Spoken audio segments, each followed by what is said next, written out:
ஏக இறைவனின் சாந்தியும் சமாதானமும் நம் அனைவரின் மீதும் உண்டாவதாக. எல்லா புகழும் இறை உணர்வனுக்கே. தொடர்ந்து நம்ம நிலவரங்களை பார்த்து கொண்டே இருக்கிறோம். இப்போது ஈரான்ல இருந்து வந்திருக்கக்கூடிய ரொம்ப ரொம்ப முக்கியமான விஷயங்கள், அதுவும் ட்ரம்ப்பே பாத்தீங்கன்னா ஊடகத்துக்கு செய்தி தந்த விஷயங்களாக இருக்குது. என்னன்னு பாத்திரலாம். ட்ரம்ப் பாத்தீங்கன்னா இன்னைக்கு என்ன சொல்லியிருக்காங்கன்னா, அரசு அலுவலகங்கள் எல்லாம் என்ன பண்ணுங்க, ஈரான்ல முற்றுகையிடுங்கன்னு சொல்லிட்டு அறிவிப்பு கொடுத்திருக்காங்க. அமெரிக்காவுக்கு தேவையில்லாத வேலைன்னு தான் சொல்லணும். அமெரிக்கால இருந்துட்டு அங்க இருக்கக்கூடிய போராட்டத்தை கூட கட்டுப்படுத்த முடியாத ட்ரம்ப் அங்க இருந்துட்டு ஈரான்ல இருக்கக்கூடிய பொதுமக்களுக்கு அரசு அலுவலகங்கள் முழுசா முற்றுகையிட்டுருங்க, இனி அரசு அலுவலகங்களே வேலை செய்யக்கூடாது அப்படிங்கறத நீங்க பாத்துக்கோங்க, இப்படி செஞ்சீங்கன்னா மட்டும்தான் கண்டிப்பா ஆட்சி மாற்றம் வரும்னு சொல்லிட்டு இன்னைக்கு மக்களை தூண்டி வச்சிருக்காங்க.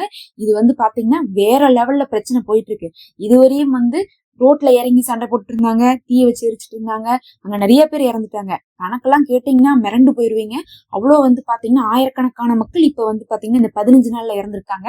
இப்ப அரசு அலுவலகங்களை முற்றுகையிட்டா என்ன ஆகும்னு பாத்தீங்கன்னா, அதோட கவர்மெண்ட் பாத்தீங்கன்னா ஜாம் ஆயிரும்.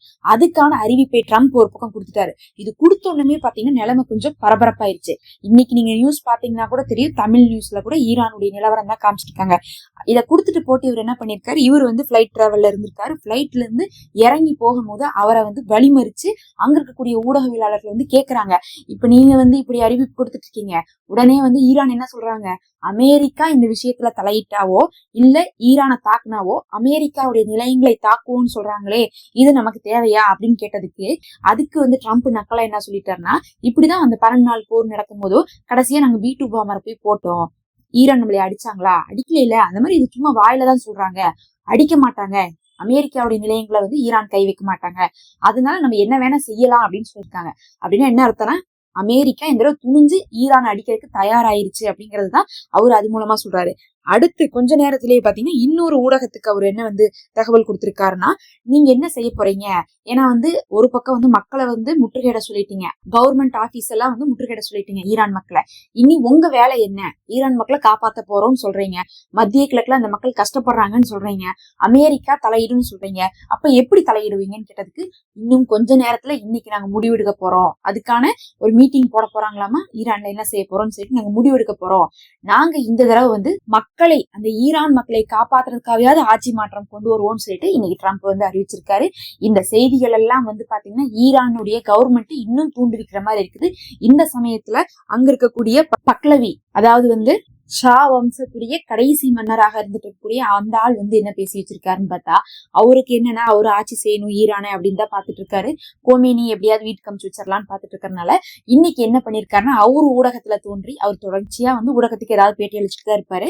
அதெல்லாம் பாத்தீங்கன்னா ஈரான் தடை விதிக்கவே இல்லை. அதனால பேட்டி அளிக்கும் போது இன்னைக்கு என்ன சொல்லியிருக்காருன்னா, போலீஸ் எல்லாத்தையும் என்ன கேட்டிருக்காங்கன்னா, மக்களுக்காக சேவைக்கு வந்தவங்க தானே, மக்களை எதுக்கு கைதி பண்றீங்க, போராட்டம் செய்யக்கூடாதுன்னு இன்னைக்கு நிறைய கைதிகள் நடந்திருக்குது, தூக்கு தண்டனை கொடுத்திருக்காங்க ஈரானு, அதுக்கப்புறம் சுட்டு தள்ளி இருக்காங்க, ஆயுதங்களை பறிமுதல் செஞ்சிருக்காங்க, அப்படிங்கறதுனால நீங்க மக்களுக்கு தானே வந்திருக்கீங்க போலீஸா, அப்ப மக்களுக்கு நேர்மையா நடந்து மக்களை துன்புறுத்தாம அவங்களுடைய போராட்டத்துக்கு வலு சேருங்க, அதை விட்டு போட்டு கோமேனியோட பேச்சு கேட்டுட்டு மக்களை ஒடுக்காதீங்கன்னு சொல்லிட்டு இன்னைக்கு பாத்தீங்கன்னா இந்த ரைஸ் ஆஃப் பக்லவி என்ன பண்ணிருக்காருன்னா, அவரு அவர் தரப்புல இருந்து ஒரு பேட்டி கொடுத்திருக்காரு. அங்க யாரெல்லாம் எதிர்க்கிறாங்கன்னு பார்க்கும்போது அதிகமா பாத்தீங்கன்னா அகதிகளாக வந்த மக்களை தான் காசு கொடுத்து எதிர்க்க வச்சிருக்காங்க, கூலிப்படைகளை உள்ள அனுப்பியிருக்காங்க. அதிகமா அங்க இருக்கக்கூடிய ஈரான் மக்கள் எதிர்க்கிறது கிடையாது, மத்தவங்க தான் எதிர்க்கிறாங்க. ஆனா எல்லா ஊடகத்திலையும் தமிழ் ஊடகம் முதல் கொண்டு சொந்த நாட்டு மக்களை எதிர்க்கிறாங்க அப்படிங்கிற மாதிரிதான் செய்திகள் பரவிட்டு இருக்கு.